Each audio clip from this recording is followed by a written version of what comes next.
another episode of Transitioning Humanitarians, and here with Viki, we're ready to talk about taboos. Hi, Viki. Hi, Asel. Hello, everyone. How are you, everyone?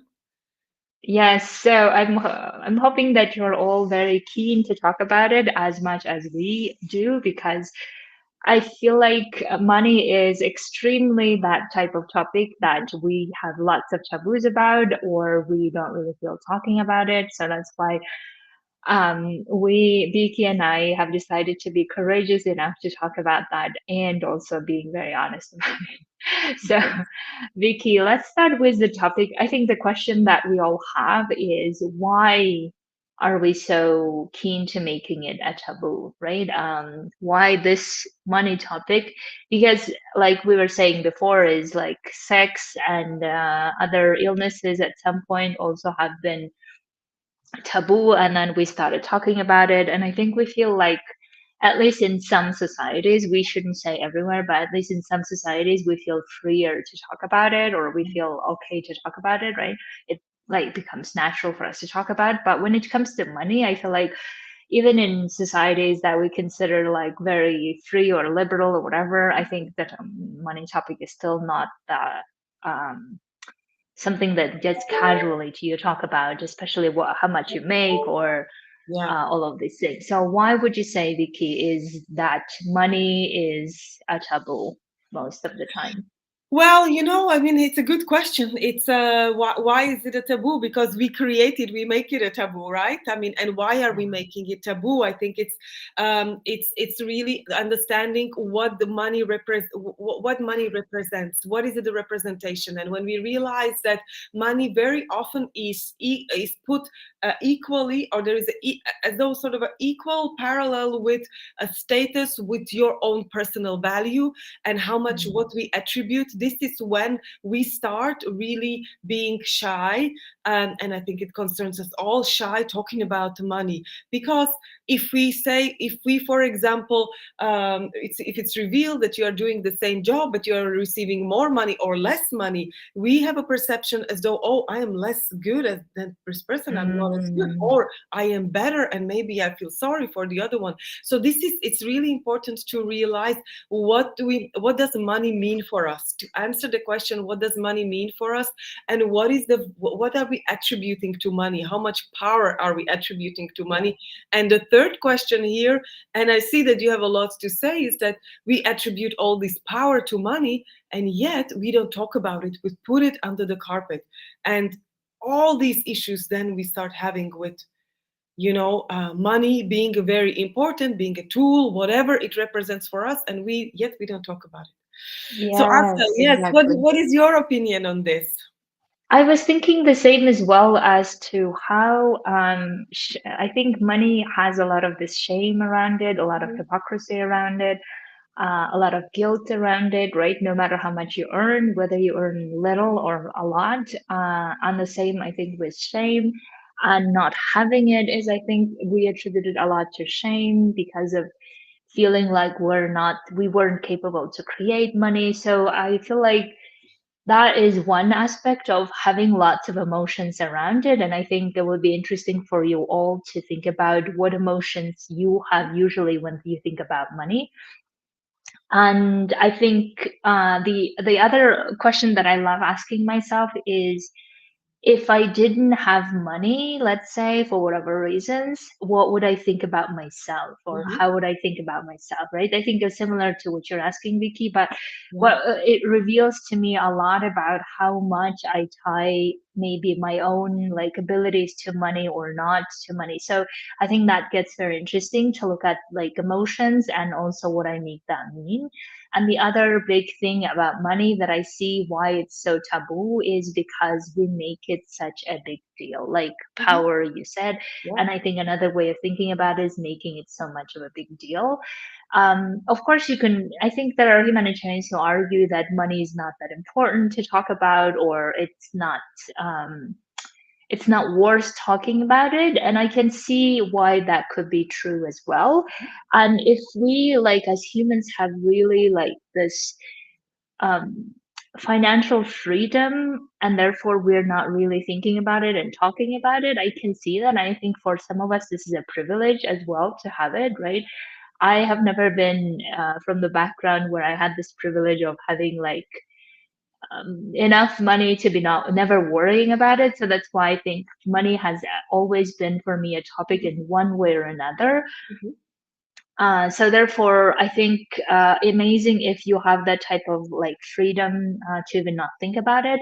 But I feel like for many of us, the goal basically is to not let money to be an issue because of which we cannot pursue what we want, right? So I think this is really the goal.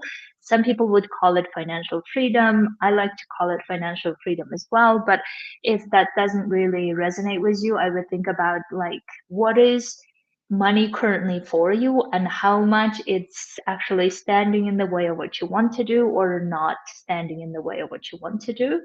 And I think that question also reveals a lot about how much you consider it as difficult topic to talk about or not talk about it. And I would really love to have the society, or at least like among humanitarians, maybe the goal that I want to pursue is talk about money as being something very normal Mhm. thing, like the way that we talk about work, like the way we talk about, Mhm. I don't know, relationships, the way we talk about other like identities or topics that we're currently making it more like normal thing to talk Mhm. about.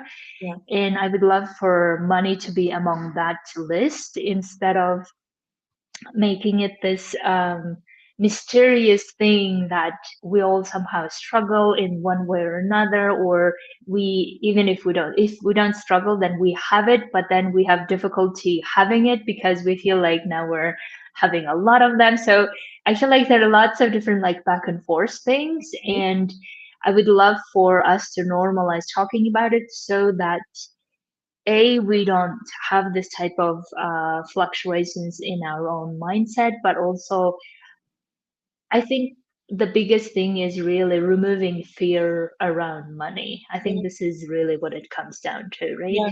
Removing fear so that money is not something so difficult to create or difficult to earn, Mhm. or money is something that is like super, you need to suffer for to get it, or it Mhm. becomes like a normal thing that we Yeah. just all decide how to create it, how to make it, so that we then go and pursue other things that we want in life. Yeah. What you're saying is very important because whenever there is an element that is not being discussed, that is being really sort of a hidden, it means we are not addressing the core issue. Yeah. We cannot address the issue that is being hidden from us, that is not identified, that is not being seen, and that is not being understood. So by default, if this is happening around the subject of money, it will mean that there will be struggle. So as you say, if we start dealing with it step by step, if we start really identifying it first, as you mentioned, what is the narrative? What is the fear? For many, it's fear, but there can be also different narratives that we have subconsciously or consciously in our mind, as to say, well, money is dirty, and so I shouldn't be having it, or money is you have to be born rich, or whatever sentence or narrative is in your head. The first is really the most important, to identify what is it that you have in your mind, because that's the way that we need to start changing into a narrative, into something that is going to work for you.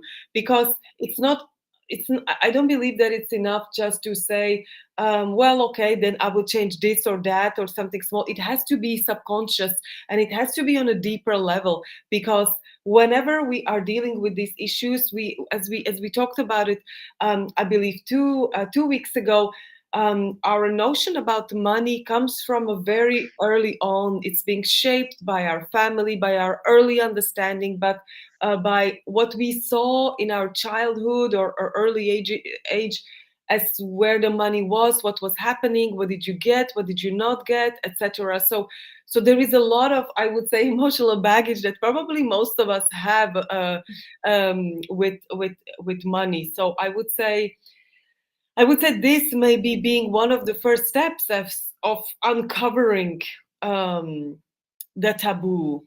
What would you say? Yeah. Exactly. I think I would also say something like being very honest around money, that I think would always help, at least in my case. This is how I have always approached everything, as to what is really my honesty about money in terms of how do I have it, create it, manage it, what do I think when I have it, what is my habit usually in terms of spending as well, right?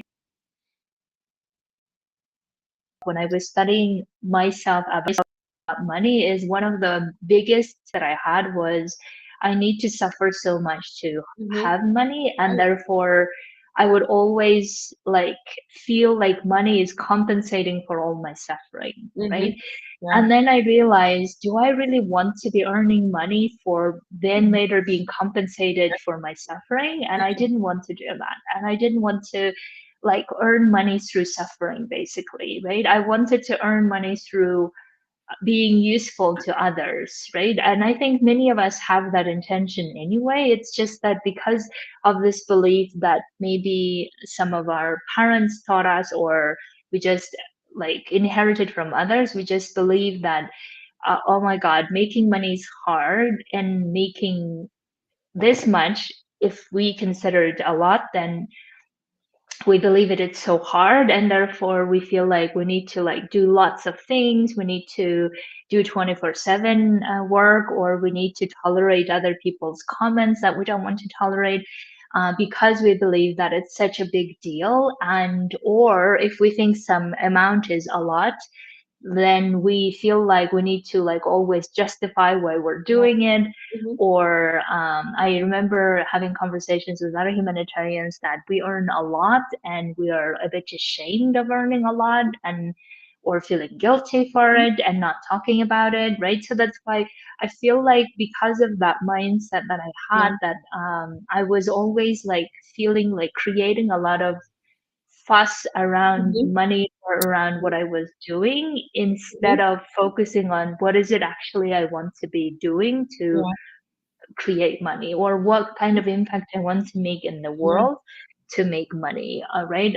Or not even like to make money, but what do I want my money to be a result of? Yeah. A result of Mm-hmm. suffering or pain, Yes. or me like feeling like burning out, or all the things, or a result of me freely wanting Yeah. to do this and then having money. So that's why I would love for people to like challenge their taboo mindset also from this perspective, to see what is the consequences of us being not honest with ourselves, or us being secretive about it, or us being like dismissive about it. Yeah. What's the consequences of that, right? Yeah, yeah, yeah, absolutely. Very, very important. I'm actually remembering also some of the discussions that I had also with humanitarians, that we have had.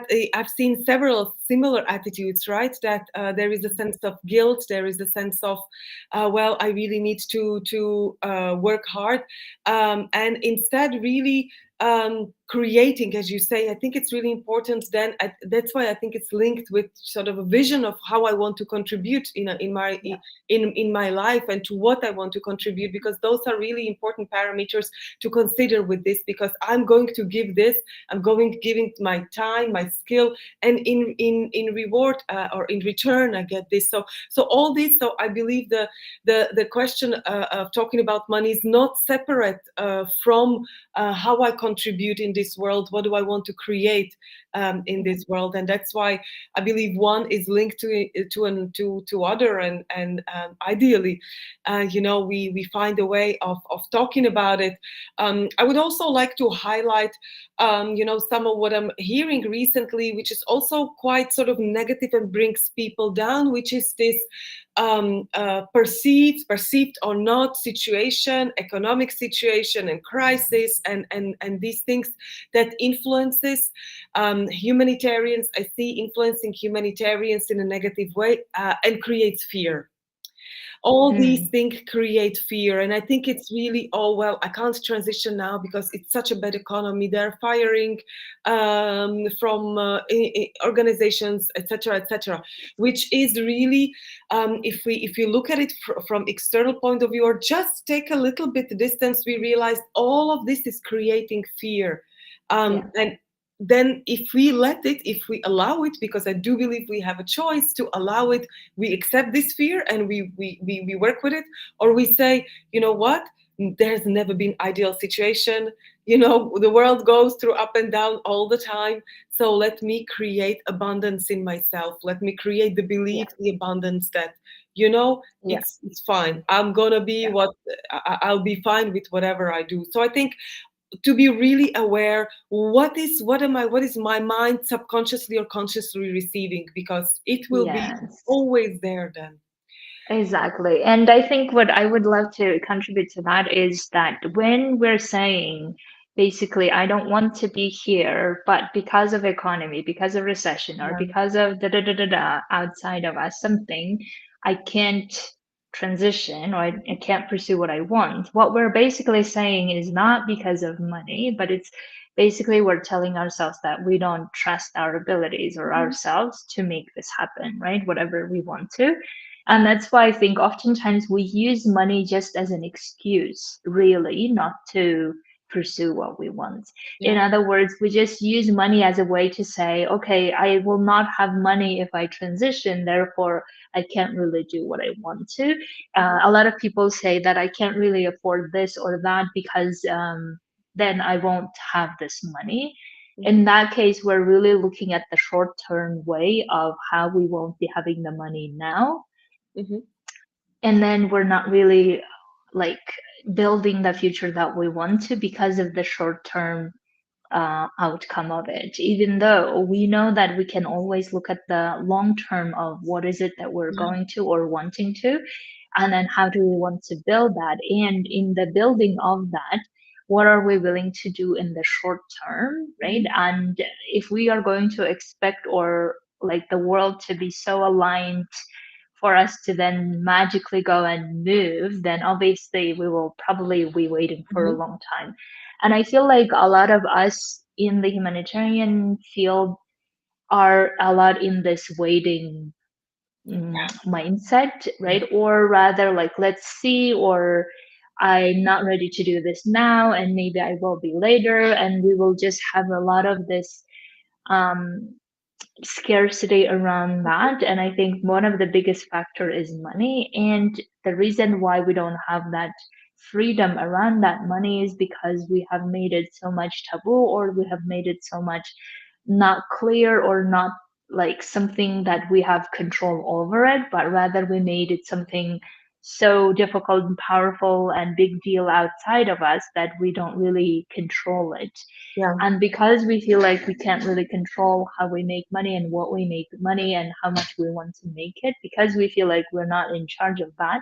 And Mhm. that's why we always feel like, well, it depends on the organization, or it depends on this, and it depends on that. And then we just don't move it. And that's why I love, Vicky, your point about how whatever is happening outside of us, we can always decide how do we interact with what's Mhm. happening outside of us, right? And I always think of it like no matter what's happening outside of us, we can always decide how much money we want to be making, how we want to be making that money with, Yeah. and whether we have the experience from the past or not, it actually doesn't matter if we don't let it matter. But I think oftentimes we then get stuck Mhm. with, oh, my experience doesn't allow it, or I don't Yes. have this XYZ. Mhm. And then we then put ourselves into this waiting mode, Yeah. which is not serving, but we believe that that's the only way we can make things work. Yeah, absolutely. Yes, unfortunately, that's something that, um, we see quite a lot, and that's why as we always, I think, conclude, it's really to find the belief and the abundance within oneself. And that's why really I believe all of coaching is really about self discovery and sort of building yourself up, so that we don't have to depend on, you know, whatever economy or he said or she said or my mom said and my brother said or whatever, which, you know, all of them are valid points, but really are probably not helpful for me if I really want to transition, if I want to build a life that I've always wanted to, with what I have within me. So those points are very, very Yeah. important. And you know, it's also, you know, one of the things that you said earlier, it made me think about experience I had. I remember very well when I was studying many years ago abroad. I was like more than 20 years ago, probably, or almost 23, 24 years ago. And I really had literally no money. I was earning, I was outside of my country, outside of Slovakia, and I was working in and a university student. And I was actually studying at two universities at the same time. I was going to one in the morning, in the afternoon the other one. And I literally had everything calculated to how much food I can eat and all that. Um, and strangely, I remember that I never felt poor. I never in Mm. those moments felt poor, because I had all these experiences, all these amazing people around me. I don't remember one single time feeling that I was poor. Like maybe I literally had probably almost nothing in my purse. But so it really, so what I want to say, it really depends on what kind of what you build within yourself. And I think this is why the internal our internal values, and then what we how we perceive ourselves and how much we believe in ourselves, is really one of the core indicators that we need to Yes, constantly work on. exactly. And I think one other thing that I want to think about in terms of what you said as an example is a perfect example to show that money is in the end is a number, right? And how we interpret that number is always depending on us. And I think oftentimes we make this mistake of like we get used to a certain level of lifestyle or certain level of numbers coming in, and then we just believe that that's what's making us feel secure or safe, and therefore we just like choose not to think about it. But as soon as that source is not there, then we feel like, oh my god, now, and then all the fears come up, even though those fears were there probably, but because we were not really looking at them, and because we were like just thinking of them as, oh, this is just something that keep coming, and therefore we never really dealt with our fears. And that's why I really love the idea of how coaching can help actually creating that Mhm. financial freedom from the mindset Yeah. perspective, right? Not even like from the actual money, which is very important, Mhm. if you decide it to be important, but from the mindset of, okay, if it's not the money that you're creating now that you can rely on, but rather relying on you and yourself, and how much you believe you have the ability to create it and go and create it. And I think like creating for yourself an evidence that you can do that. And I think that's the part that we're not really paying attention to, because we're so much like delegating responsibility to organizations to say Yeah. that, well, they're the ones paying us, so therefore Mhm. obviously I'm not really doing anything except performing and doing the thing that I was asked. But even though we are the one who are actually creating that money. And also, if we don't rely on the organization, instead you Mhm. rely on yourself to do that, then how much would you be wanting to make, and how much do you want to make to create the impact you want to?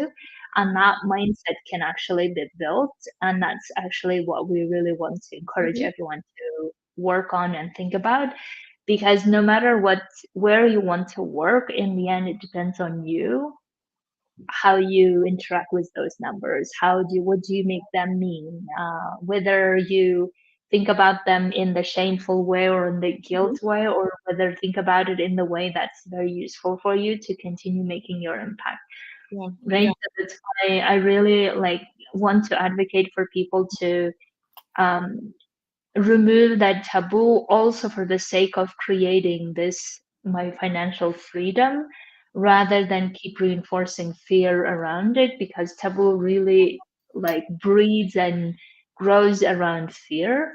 Yeah, absolutely. If we have the freedom and the confidence within to really openly look at it and discuss about it, and also understand that we are in charge of how much money we want to create and how much money we create actually, and what do we do with that, we are actually in charge of it, then you have that freedom to say, okay, I can do whatever I want to do here, or I want to do something somewhere else, because I have no limitation of how much money I can make and where I can make it. Yeah, yeah, it's important, and what you say, that I have no limitation, that I don't limit myself to say, oh, I can only do this amount, or in my last job I was paid this much, and so it means I can only be paid this much. And again, those are limitations we impose on ourselves.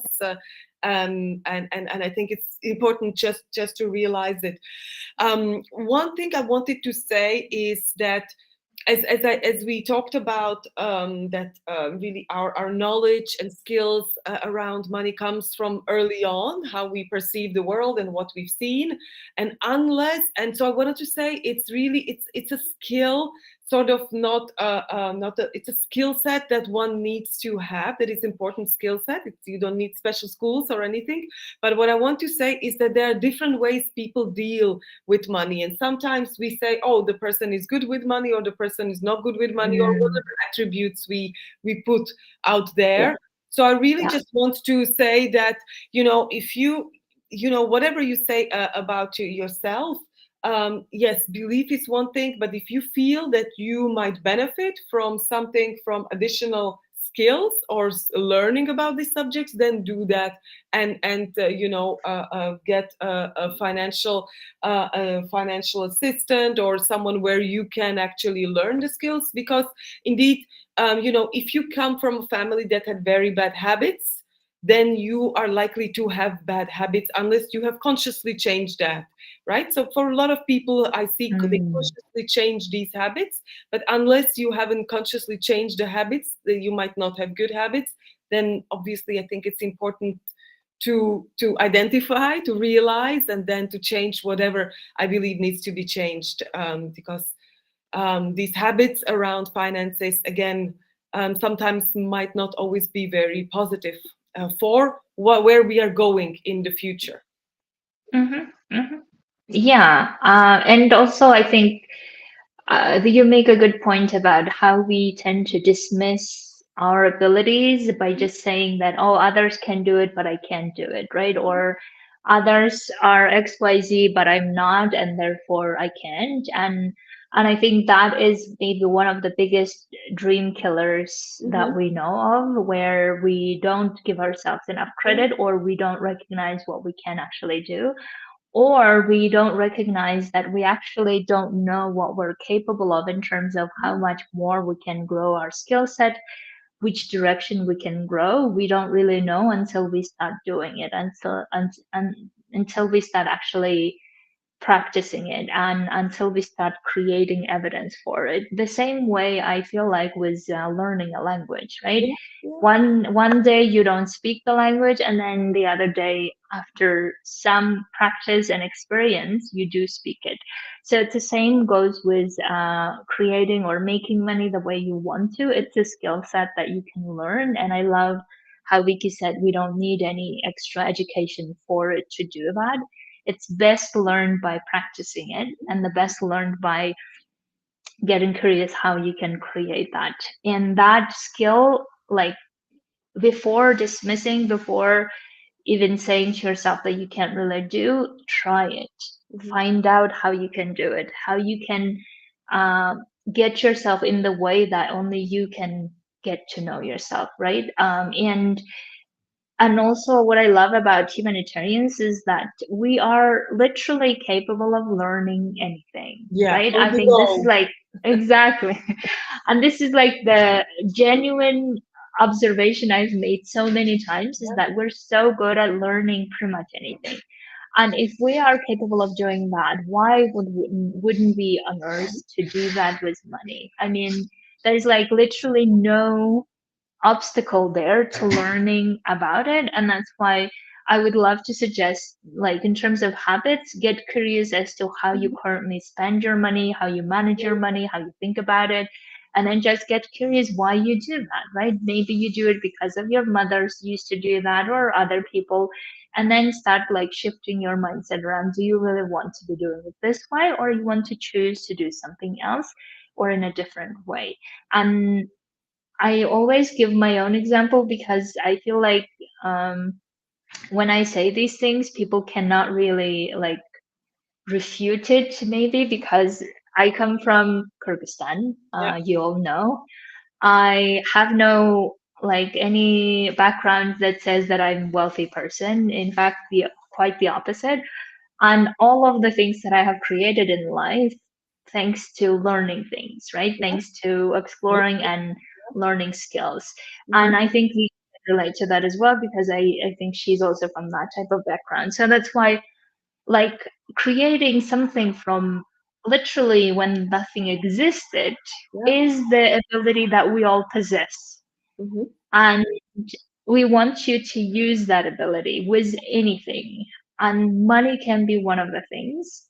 And that's, I think, where I am now also, I think, example of that person who left the humanitarian world during COVID, in the Mhm. heights of COVID, in fact. Mhm. And then my goal was to replicate my salary, which was at the time 10,000 per month. And because UN salaries are all public, so you can all Mhm. check that. Yeah. And then what I was surprised about is that after 2 years now, I'm making 30 to 50 per Mhm. month, right? So that's why I just want you to know that this is possible.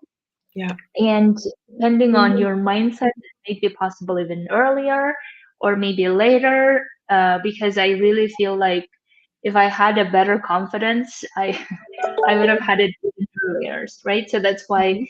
it really is the mindset issue that you can clear up, get to the place where you feel like you have the freedom to create what you want. And I'm not making it sound like it's an easy thing. It's not, but Yeah. it's a doable, workable thing. It's something that you can work on. And it's a similar level of difficulty as learning a language for people and like learning English. And since we all, like many of us, speak English, I would say it's doable.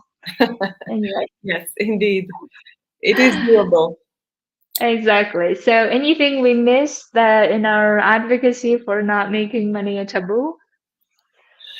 I don't, I mean, I'm sure we could discuss for another 2 hours, but I Yeah. think these were the most important points. And I think really the core belief in oneself and the mindset, somehow we always come back to that. I know, because I think we're coaches. Obviously, that's what we're going to talk about. But we really want to advocate that we don't want you to be living life you don't really want to simply because you're afraid of making the money you're making or making more money than you want to, right? So that's really the core of what we always advocate is that we want you to live the life you want to now without delaying, without making any excuses, or without believing that there are no way you can do it. Like, I mean, if you can't handle or deal with it yourself about all of these obstacles, please come get coaching from us so that we can help you get to where you want to. Mhm. Um, because delaying, I think, makes things only worse. And we have all been there, we've gone through it. And then I really like the idea of having this mindset of why I didn't do it before, right? Why I haven't done this before. That could always be the option you can go for, Mhm. and that's what we invite you to do. Okay. Thank you so much, Thank Viki. you. It's always a pleasure talking to you, and thank you all for listening. Yes, for watching us, and yeah, we'll be speaking to you next week, continuing the topic of money. Until then, you let us know about your questions Mhm. or coaching topics. We're happy to respond. Yeah, thank you. Bye bye.